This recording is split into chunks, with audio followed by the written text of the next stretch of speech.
আসসালামু আলাইকুম। আশা করি সবাই ভালো আছেন। আমার মতো যারা পাখি প্রেমিক আছেন তারা হয়তো কম বেশি সবাই জানেন এই গরমের মধ্যে পাখিদের এক্সট্রা কেয়ার করতে হয়। কেননা পাখির যত্নে একটু 19-20 হলে পাখির শরীরে তাপমাত্রা বেড়ে গিয়ে পাখি হিট স্ট্রোক করে মারা যেতে পারে। তাই এই গরমের মধ্যে খাবার দাবার থেকে শুরু করে ওষুধপত্র সব কিছুই নির্দিষ্ট পরিমাণে দিতে হবে। 2-3 দিন যাবৎ বৃষ্টি হওয়ায় পরিবেশটা অনেক ঠান্ডা আছে, তাই আজকে আমার পাখিদেরকে ভিটামিন এবং ক্যালসিয়াম দিব। তো কিভাবে দিব, কি পরিমাণে দিব, সবটাই আপনাদের মাঝে শেয়ার করব। ক্যালপ্লেক্স এটা হচ্ছে ক্যালসিয়াম, আর জিক্সবিট এটা হচ্ছে জিঙ্ক সালফেট। তো প্রথমেই আমি জিক্সবিটটি দেব। দেওয়ার আগে অবশ্যই বোতলটি ভালোভাবে ঝাঁকিয়ে নিতে হবে।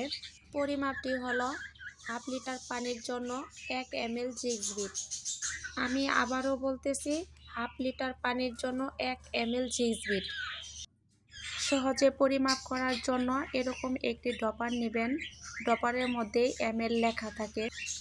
তো জিক্সবিট বা জিঙ্ক দিয়ে দিলাম। এখন দিব ক্যালপ্লেক্স।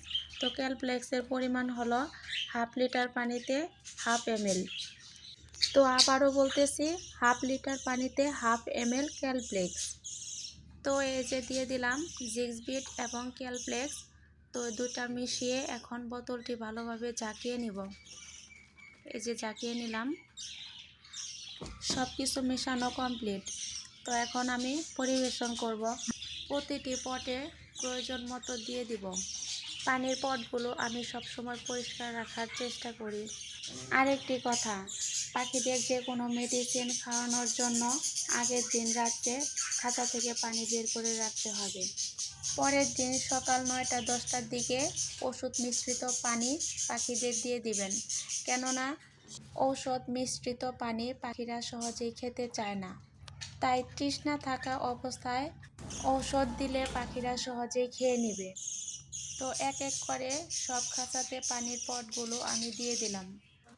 সব সময় চেষ্টা করি পানির পটগুলো পরিষ্কার রাখার জন্য। গরমের মধ্যে আমি এভাবে পাখিদের ওষুধ খাওয়াই।